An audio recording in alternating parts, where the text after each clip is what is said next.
ketika kita sedang dalam keadaan miskin, tidak dimuliakan, kekuasaan tidak punya, pengaruh di dunia juga punya apa-apa, tapi kok tubuh kita itu perbuatannya mengarah kepada hal-hal yang tidak baik, mengarah kepada hal yang tidak bermanfaat, maka dia pun akan mendapatkan hal-hal yang tidak baik dan tidak bermanfaat bagi dirinya. Itu akan menambah penderitaan hidupnya.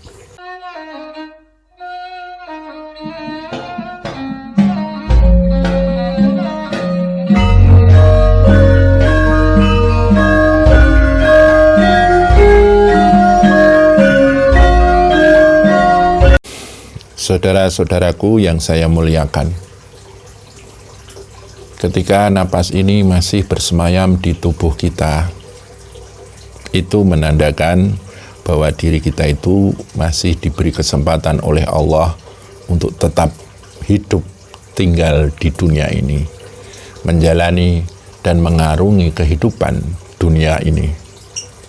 Dan suatu saat nanti apabila napas ini sudah saatnya meninggalkan tubuh, maka disitulah saatnya kita harus meninggalkan hidup dan kehidupan dunia ini juga. Dan kita menapaki, mengarungi kehidupan di akhirat.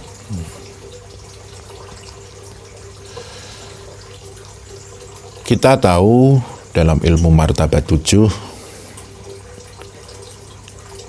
kita terdiri dari 7 unsur. Yang pertama adalah unsur kebumian, yang terdiri dari raga, nafsu, dan akal. Selanjutnya unsur kelangitan, terdiri dari roh, sir, nur, dat. 7 unsur dalam diri kita. Dan ketika kita hidup di dunia ini, sekarang ini, otomatis kendaraan kita adalah unsur kebumian, yaitu raga, nafsu, dan akal. Dan sekarang secara nyata, secara faktual kita sedang hidup di dunia. Berhubungan dengan kehidupan dunia ini, semuanya pasti berharap mendapatkan satu kehidupan yang berbahagia, bukan kehidupan yang penuh dengan penderitaan. Berhubungan dengan konsep bahagia ini, raga, nafsu, dan akal sebagai kendaraan kita di dunia akan bisa menjadi sumber kebahagiaan, bisa juga menjadi sumber penderitaan. Raga, nafsu, akal akan menjadi satu sumber kebahagiaan apabila raga ini yang dimana afngalnya di perbuatan, panca indera yang ada di dalam raga ini juga punya perbuatan, ini terarah. Kemudian nafsu kita yang titik afngalnya di keinginan, kepinginan, itu terkendali. Akal yang afngalnya mengarah kepada angan-angan, cita-cita, ilmu pengetahuan, pemahaman, itu tertata. Raga, nafsu, akal akan menjadi sumber penderitaan apabila raga ini dan di dalamnya ada panca indera ini mempunyai satu afngal perbuatan yang tidak terarah. Nafsu dengan keinginan dan kepinginannya, harapan-harapannya itu tidak terkendali. Akal dengan segala angan-angan, cita-citanya, pemahaman dan pengertiannya itu tidak tertata.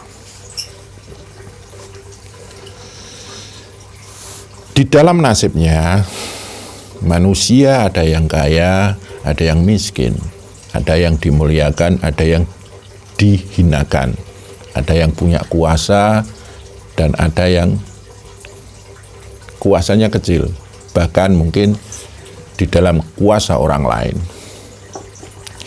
Apapun bentuknya, apapun keadaannya, apapun warnanya sang manusia tersebut, apabila raga nafsu akalnya menjadi sumber kebahagiaan, maka dia akan bahagia. Apabila raga nafsu dan akalnya menjadi sumber penderitaan, maka dia akan menderita. Siapapun orangnya, apapun keadaannya, dan bagaimanapun keadaan dan situasinya. Sebagai contoh, orang yang kaya, orang yang punya kuasa, orang yang punya pengaruh di dunia ini, apabila perbuatan tubuhnya, panca inderanya sudah mulai tidak terarah, maka dia saat itulah sedang menciptakan penderitaan. Tidak terarah kemana? Tidak terarah kepada hal-hal yang baik, tidak terarah kepada hal-hal yang bermanfaat.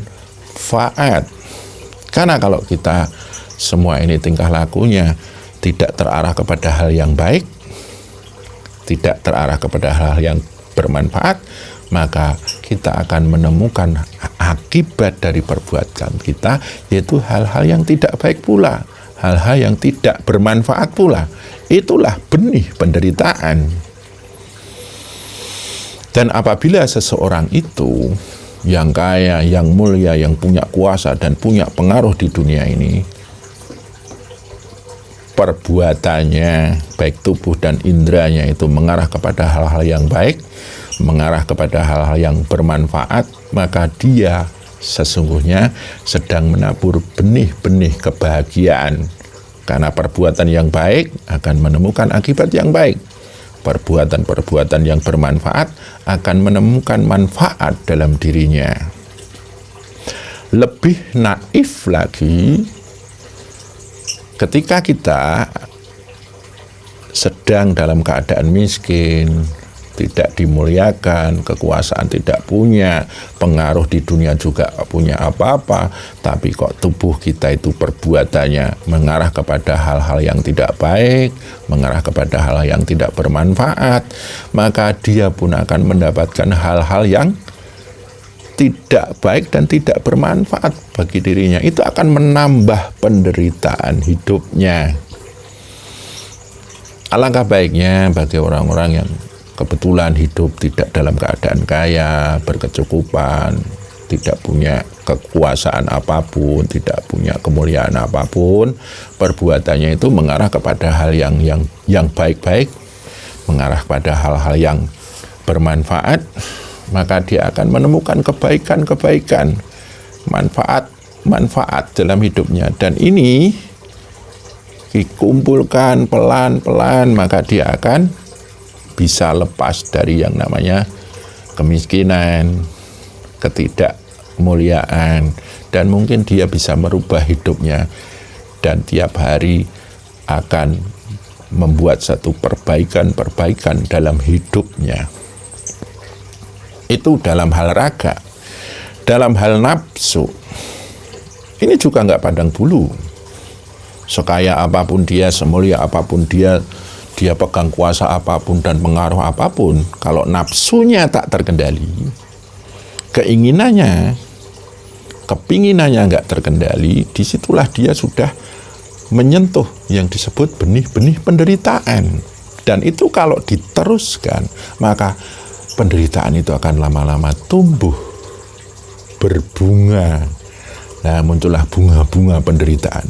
Dan selanjutnya sang bunga itu akan menjadi buah dan membuahkan satu penderitaan juga. Nafsu-nafsu yang tidak terkendali tersebut, apalagi kalau istilahnya ada pada diri orang yang memang dalam keadaan yang kurang baik, itu akan menambah bunga-bunga penderitaan dan buah penderitaan. Jadi nafsu yang tidak terkendali ini tidak akan pandang bulu siapapun orangnya. Kalau memang tidak terkendali, dia akan menciptakan satu penderitaan. Dalam nafsu yang terkendali ini, Kalau umpamanya nafsu terkendali maksudnya, itu akan menciptakan yang namanya benih-benih kebahagiaan. Kemudian menciptakan bunga-bunga kebahagiaan, nanti akan memunculkan yang disebut buah-buah kebahagiaan. Siapapun orangnya. Selanjutnya urusan akal. Akal yang tidak tertata itu pun juga sama saja akan memunculkan penderitaan. Akal yang tertata juga sama saja akan memunculkan yang disebut kebahagiaan. Saudara-saudaraku yang saya muliakan, kemudian kita bicara masalah unsur kelangitan. Tadi saya sebutkan unsur kelangitan adalah roh kita. Roh ini dulu sebelum menjadi manusia dia pernah bersumpah dan bersyahadat. Alastu birabbikum. Roh kita menjawab, bala syahidna. Saat itu roh berjanji untuk selalu melihat Tuhan semesta alam ini, melihat Allah subhanahu wa ta'ala. Sang roh ini akan mendapatkan satu kebahagiaan apabila sang roh ini menepati janji, yaitu sadar Tuhan. Dia sujud sama Tuhan, sadar kepada Tuhan disebut syahadat, mengucapkan syahadat, kemudian sujud sama Tuhan atau Allah disebut sholat, mengendalikan unsur bawahnya dan unsur dirinya, sang roh itu sendiri, itulah puasa. Kemudian sang roh ini mengendalikan semuanya untuk menuju pada kebaikan pada diri sendiri dan orang lain, bahkan makhluk lain di alam semesta ini. Itulah konsep zakat. Dan sang roh ini menyempurnakan hubungannya dengan Tuhan. Itulah konsep haji. Itulah sang roh akan berbahagia. Dan apabila roh ini sudah lupa dengan Tuhan, tidak sujud sama Tuhan, tidak bisa mengendalikan dirinya dan mengendalikan unsur-unsur kebumian, raga, nafsu, dan akal, tidak bisa menembus kepada rahsat ketuhanan, cahaya ketuhanan, dan daya ketuhanan, disitulah sang roh sedang menuju yang disebut penderitaan. Di dalam ilmu tasawuf ada satu laku yang disebut zikir nafas. Zikir nafas inilah salah satu, saya bilang salah satu cara untuk istilahnya menggapai titik-titik kebahagiaan tersebut, membuka pintu-pintu kebahagiaan tersebut. Kenapa? Karena kita zikir nafas itu yang pertama adalah olah nafas. Dengan olah nafas saja ini akan menciptakan satu keterarahan perbuatan raga dan indera. Kedua, pengendalian nafsu. Yang ketiga, keteraturan akal. Ini juga akan menciptakan satu sumber kebahagiaan. Apalagi dengan olah nafas tersebut disertai dengan olah zikir, tauhid, maka disatukan menjadi zikir nafas. Logika prosesnya bagaimana? Coba kita zikir nafas itu yang kita lakukan apa? Kita tarik nafas, masuk alam tenang. Tenang, setenang-tenangnya, kemudian buang. Allah. Diulang-ulang kan? Tarik kosong atau tenang, buang Allah. Dari pompaan nafas tersebut akan mendetakkan jantung. Jantung ini akan bertauhid. Nadi akan bertauhid, kemudian peredaran darah akan bertauhid, dan nanti masuk simpul-simpul pori-pori kita semuanya bertauhid. Kalau kini kita ulang terus, tarik, tenang, buang Allah, tarik, tenang, buang Allah, nanti lama-lama akan menembus ke jiwa kita. Itulah rahasia napas, nipis, nupus, angfus. Napas, anapas, tanapas, angfus. Dari olah nafas ini akan membawa satu energi ketenangan. Olah zikir akan memasuki yang namanya energi tauhid. Ini akan membuat satu sistem ketenangan zahir batin kita, sistem tauhid zahir batin kita, dari detak jantung, denyut nadi, peredaran darah, dan nanti menembus ke jiwa. Jiwa kita tenang, jiwa kita bertauhid. Itulah rahasia ala bil dzikrillahi tatmainul qulub. Ingatlah bahwa zikir itu akan menenangkan hati dan menenangkan jiwa. Itu jiwa yang tenang didukung oleh tubuh yang terarah perbuatan dan tingkah lakunya, nafsu yang terkendali, akal yang tertata. Inilah akan lebih sempurna menciptakan satu titik benih kebahagiaan. Maka barang siapa yang setiap saat suka berzikir, maka sesungguhnya dia sedang menabur benih-benih ketenangan, benih-benih kebahagiaan. Dan suatu saat nanti akan menemukan satu bunga-bunga kebahagiaan, buah-buah kebahagiaan. Dari apa yang saya terangkan ini menunjukkan bahwa yang namanya zikir, efek akibat yang kita cari pertama kali yang paling pokok, yang paling bagus adalah ketenangan jiwa, keteraturan otak, keterkendalian nafsu, dan keterarahan perbuatan kita. Itu semakin kita berzikir, jiwa kita semakin tenang, dan tenang. Otak kita semakin tertata, dan tertata. Nafsu kita semakin terkendali, dan terkendali. Perbuatan kita semakin terarah kepada hal-hal yang baik, kepada hal-hal yang bermanfaat. Itulah titik awal yang harus kita cari, karena itu akan bermanfaat buat diri kita. Selama ini kita melihat dan banyak kasus, maksudnya orang-orang yang berzikir itu yang dia cari adalah sensasi zikirnya.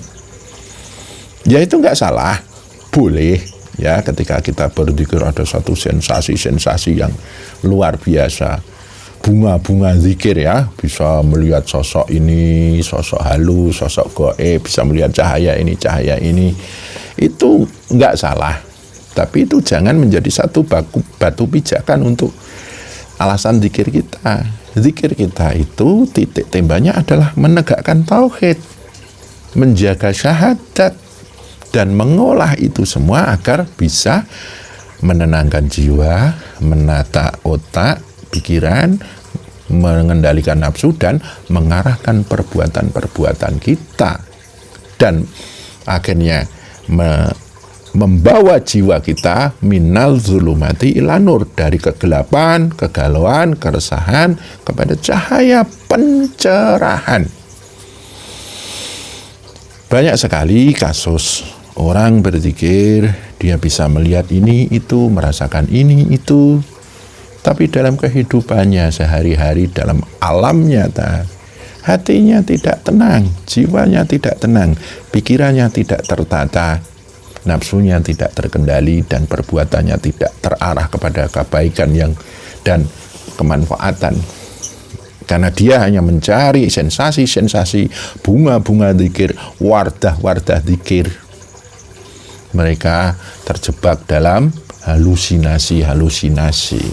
Contohnya zikir, kok malah sing dipikir ngimpi ini tafsirnya apa, saya mengalami ini tafsirnya apa. Itu kan malah justru membuat kita penasaran, itu apa maknanya.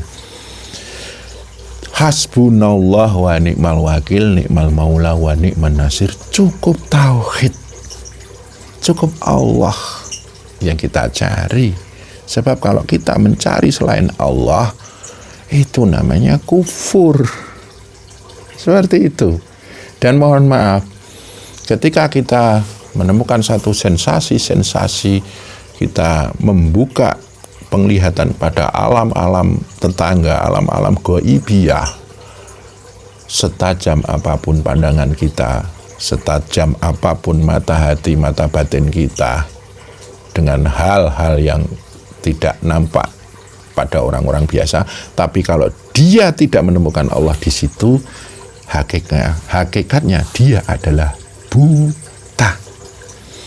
Seperti itu, saudaraku. Jadi zikir itu bukan halusinasi, malah ngembyang kemana-kemana. Jadi zikir itu ada bunga-bunganya, yaitu tadi sensasi-sensasi zikir itu adalah bunga-bunga zikir. Buah zikir adalah tegaknya tauhid, tegaknya syahadat kita. Rukun Islam yang pertama syahadat. Maka buah yang paling utama dalam zikir adalah tauhid, dan syahadat kita semakin kokoh, semakin tegak, semakin qiyam.